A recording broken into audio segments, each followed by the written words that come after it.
going to go a lap down. That means that Brian Eichler is no longer in the position to get the Aaron's lucky dog. He just got by Carl Long, so he is in fact ahead of Carl Long. There's a good battle for third. Johnny Sauter now moves to the inside of Keselowski. I think he's liking Matt Crafton's setup. A little bit tight early in the run, but when you're able to start making moves as the tires heat up, it must be a truck that he's going to like on the longer haul. And he talked about yesterday that his truck wasn't that bad, but it just had no speed, so they wanted to try something different. And I applaud them for Joe Shear and Johnny to get together and say, hey, maybe our teammate has a little bit better setup. Let's give that a try and see what happens.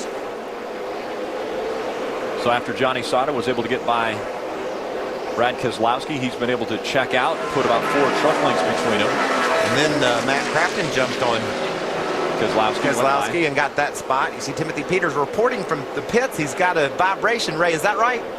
Yeah, Michael, and he really hasn't made any ground on the racetrack. Jeff Hensley, his crew chief, asking him, can you describe the vibration a little more so I might be able to help you? He said he doesn't think it's in the front wheels. It feels like it's in the rear, and it may be that a wheel weight fell off. But he said it's something that's certainly concerning him right now. He said it's worse in 3 and 4, though, than it is in 1 and 2. Let's check in with Adam. And right behind Timothy Peters on track would be the point leader, Todd Bodine. He started 14th today and worked his way into the top 10, but he's kind of hit a wall since then. Tight in, loose off, the word for Bodine. You can anticipate a chassis adjustment when they make their first stop of the day. You know, guys, I was talking to Ernie Cope, Kevin Harvick's truck crew chief here this weekend, as well as his nationwide crew chief. And I said, how, as you see Kevin Harvick negotiate through some lap trucks, I said, how will running this race during the day affect us? We got a great battle for 5th right here. The 3 of Austin Dillon moves to the inside of Keselowski. He said, well, we're really counting on this race to give us some information for the nationwide race tonight. He said, but obviously running during the day, we just think there's going to be a little less grip. We don't know that the balance will be affected. Right now, it doesn't appear that the balance is effective too much for Kevin Harvick since he has a 5.5-second lead. 13th and 14th on the racetrack. That's Steve Wallace in the 15, trying to get by Mario Gosselin in the 12. And again, Mario Gosselin and the 60 of Stacey Compton earlier, a little contact between those 2 trucks. That 23 of Jason White made a pit stop back on lap number 14 on that first caution flag, and he's made his way all the way back up into the top 15 right now. You know, we talked in the opening that the 7 guys, the first 7 points, we think have a realistic shot at this championship. And 5 of those 6 guys that trail Todd Bodine in the point standings are currently ahead of him. So Todd's rolling along back in the 8th spot. But a bunch of the guys that he's racing in points are straight up ahead of him, cutting into that point lead even more. Kevin Harvick now has a 6-second lead over Ron Hornaday. We see Todd Bodine staying just in front of the 7 of Justin Lofton. It looks though Lofton might be a little bit quicker, but just can't get by Todd yet. I think right now Kevin Harvick is bordering on being mean. Yes. By pulling out to a 6-second lead over these guys. His teammate being the next closest pursuer. Well, he let him by for 1 lap, but that was it. Hornaday is just about a 1/2 second in front of Johnny Sauter. Then Matt Crafton's behind him. Austin Dillon running in the 5th spot. There you see Kevin Harvick putting a few more trucks a lap down. He's lapped all the way up to the Jeffrey Earnhardt goes a lap down. 24th spot already. So the ThorSport guys are wondering, how do we get up there and battle with Kevin Harvick Incorporated? Kevin Harvick checking out on the rest of the field.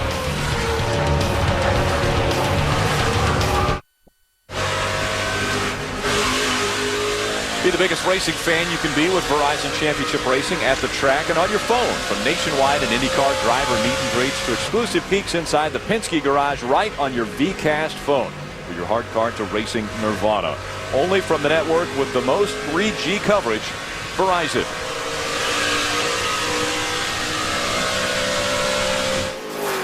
Still green flag laps being run at Gateway, and you see the 2 of Kevin Harvick go by another driver, taking away the position from Ryan Sieg, and that is 21st. So he has put everyone from 21st back a lap down. Adam?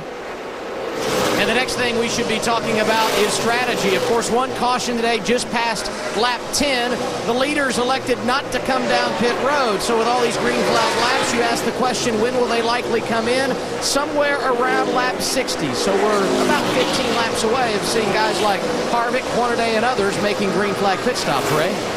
Guys in the pits were very curious how things were going for Brad Keselowski. He had come down the front straightaway right by the inside wall as if to signal something. He came back on the radio and said, I feel like there's a possibility that we've worn out the right front. It just won't cut through the corner like I like it. His crew members were up on the wall and ready if they needed service.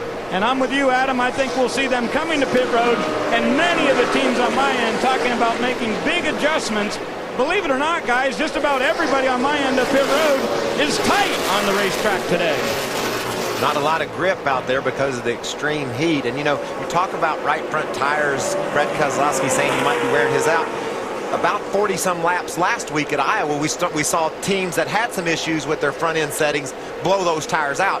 No tire wear for the majority of the field, but some guys couldn't even make it 40 laps before they wore right through their tires. So if your truck doesn't feel good and that front end's starting to give up a little bit, even though tire wear hasn't been an issue so far this weekend, you do begin to worry about whether your tire will hold up. See the 7 of Justin Laughlin now is chased down the 29 of Brad Keselowski, and I'll tell you, that 7 truck is getting better and better and better. Last week had a sure top 5 finish, ran out of fuel in overtime. You know, if they'd have went the prescribed distance, he would have had a top 5 finish. So, you know, we talked to him yesterday. He said, hey, we just decided to throw caution to the wind and have some fun. That's right. And, you know, last year it was easy for him to have fun. Hornaday to the inside of the track. Something wrong with Hornaday's truck. What's wrong with it? Hornaday's wiggling the truck. Something is right wrong. Front tires down. Right front tires down. On your bumper coming or outside. Is it a shock problem, it might be a mechanical issue. Adam, what is it? Shock came off the left rear for Hornaday. They just radioed in. He will make a pit stop. Obviously, he is a bit early, and he has missed pit road, so he's going to have to make another lap. This is a tough break for Hornaday. You can see how the left rear of that truck is up in the air down in the corner. It pitches over on the right front. Our left rear shock, I don't know. Everything. I have to. And that's going to be a while to either hook that shock back up or replace it. I want your tire changers to look at it as Look we at get that up thing here. while around. It could be a sway bar, too. It might be the front sway bar is broken or come loose, because that's what that looks like to me. Yeah. And it may feel the same to Ron. Yeah.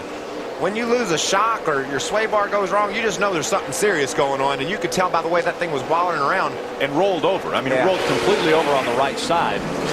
And now a caution has come out. Oh, big contact.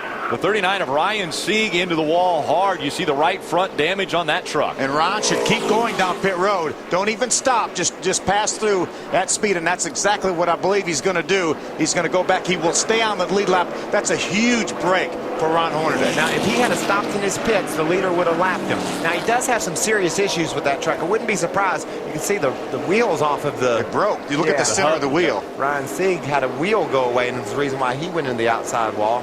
Look how narrow that front end is. Man, he's hit hard. Wow. Missing the right front wheel.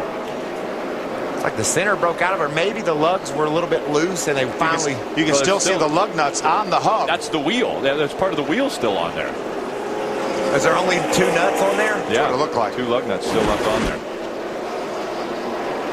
There's the wheel flying back across the track. And we saw Ryan go sliding by right up against the wall. Well, Matt Crafton had to dodge that tire. I bet he ducked, you know. Yeah, heads up play by Matt Crafton. And so pit road is open. We know that Ron Hornaday is going to be on his way down. And here comes the 2 of Kevin Harvick, your race leader, right?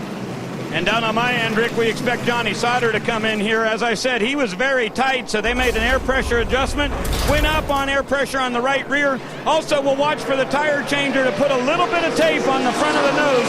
They believe they can help that thing with downforce. The Chevrolet is here. The guys go to work, and this should be right in the window of when they wanted to get their first stop. Should work out okay. A little bit of a hang-up on the right front for Sauter. Now to Adam. Top left of your screen, Kevin Harvick getting his first service of the day. He didn't say much about the truck other than he's really taking care of it. 4 tires, fuel, perhaps a slight air pressure adjustment.